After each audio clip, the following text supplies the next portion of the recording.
Where things are abnormal is, of course, the world reaction all across U.S. college campuses, students demanding the utter destruction of Israel. 51% of Americans under the age of 25 not only supporting Hamas, but saying that the massacre of civilians at Israel's southern border was entirely justified. And now you see marches calling for the genocide of Jews at major Ivy League universities across the United States, gangs of Hamas supporters assaulting Jewish students.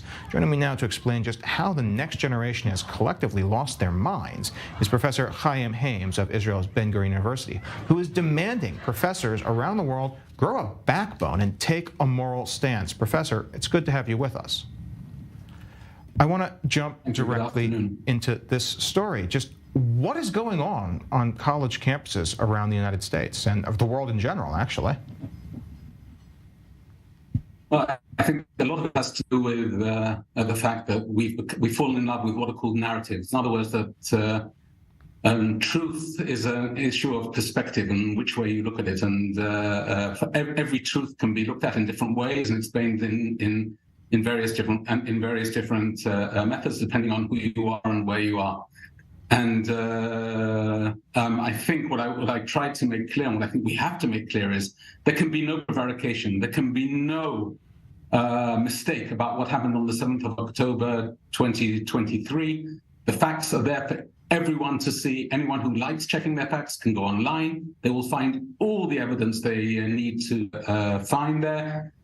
The truth is one and one only. On the 7th of October 2023, a massacre happened in the communities surrounding the Gaza Strip. That is the truth, and that is the only truth that can be taught on campuses and has to be made clear. Now, the facts are out there is the thing you said. You said the evidence is out there for everyone to see, but these are supposedly educated people on college universities, which means that they should have had access to the facts already. They should have been able to research the facts. How is it that people that are supposed to be the intelligent, the educated, are coming to these conclusions? Again, I think it's a long process which has to do with different narratives and the way you tell the story. And I think that people have got used to seeing Israel as being the powerful, being the oppressor. Something comes up that is totally contrary to what they've been taught to believe or what they have convinced themselves is the truth. They find it very, very hard to deal with that, and I think that's what's happening now with the 7th of October and its aftermath. Professor, I want to talk about the initiative that you're doing here, the letter you've sent to other professors. How are you trying to tell them to make a change, and what do you expect them to be able to do? Well, actually, I went to Kibbutz Be'eri on last Thursday with a number of my colleagues, and the idea was to actually stand there and try visually to convey the message that this was a massacre, that there is no other way to look at it. And so what we did is we filmed this video, and I'm glad to say that the video is being shown around the world and reaching colleagues all over the world, which is what we wanted, because it has to be made clear and restated and stated again and again and again. Yes, it is legitimate to have an opinion on the Palestinian-Israeli conflict. No, there can be no other way of looking at what happened on the 7th of October than a massacre by monsters who infiltrated and came into communities, innocent civilian communities, living their lives, and brutally murdered people just because they're Jews. And Professor, while you're here, I want to point out we have in studio a journalist with us right now who does work on understanding the narratives. And I want you to both be able to discuss this with us. And I want to turn to you to understand first, Neri, just if there is an effective narrative for Israel's side as well to ensure that the truth actually gets out there, because despite all the evidence put out there, there's supposed to be so much misinformation and disinformation out there. There is, and the narrative in this particular instance, the war against Hamas in Gaza actually really benefits Israel, or should in theory if it was actually promulgated correctly, which is the history of Israel-Gaza relations going back to the Hamas takeover in 2007, and even before that, the withdrawal of Israel from the Gaza Strip in 2005. In other words, the political and policy context over the past, 18 years should matter, should actually matter not only for all those people on college campuses, but for the wider narrative around this particular war, which is that Israel did what was demanded of it for decades now, withdrew from the occupied territories to internationally recognized borders in 2005. 2007, Hamas took over. And then really over the past decade plus, there have been indirect negotiations between Israel and Hamas over some kind of arrangement for Gaza. In other words, when people talk about a ceasefire or a political solution, that was what was being attempted by Israel on October 6th. And the response by Hamas on October 7th was effectively total war against Israel in the worst possible way, as we saw in southern Israel. And I'm going to toss back to Professor Chaim Hames here, because, Chaim, one thing we're discussing in studios, these are the facts, these are the matters, but you said ultimately that this is a narrative, and it's a very powerful narrative, the oppressor-oppressed narrative that reaches to people at an emotional level. Can you reason somebody out of a position they weren't reasoned into in the first place, that they were simply emotioned into it in the first place?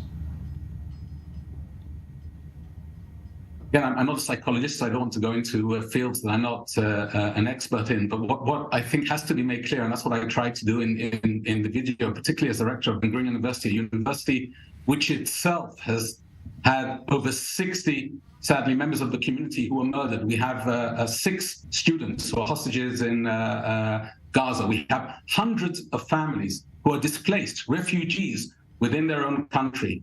That can't be ignored. Yes, you're not going to be able to convince those who don't want to be convinced at all. But those who are perhaps doubting, those perhaps who are a little bit curious, those perhaps who are asking themselves the questions, perhaps with them you can get through and change the narrative for them. And just as effective as narratives might be consequences, from what I understand, there's been some academic consequences and also career consequences to many of the students who are doing things like tearing down pictures of hostages, signing on to statements that are directly in support of Hamas and terror activities. Do you think this might be even more effective than simply trying to promote the truth? Just personal consequence? Again, personal consequence, I think, is again an effect of how people have been educated and what they believe in. So what you have to do, first of all, is educate.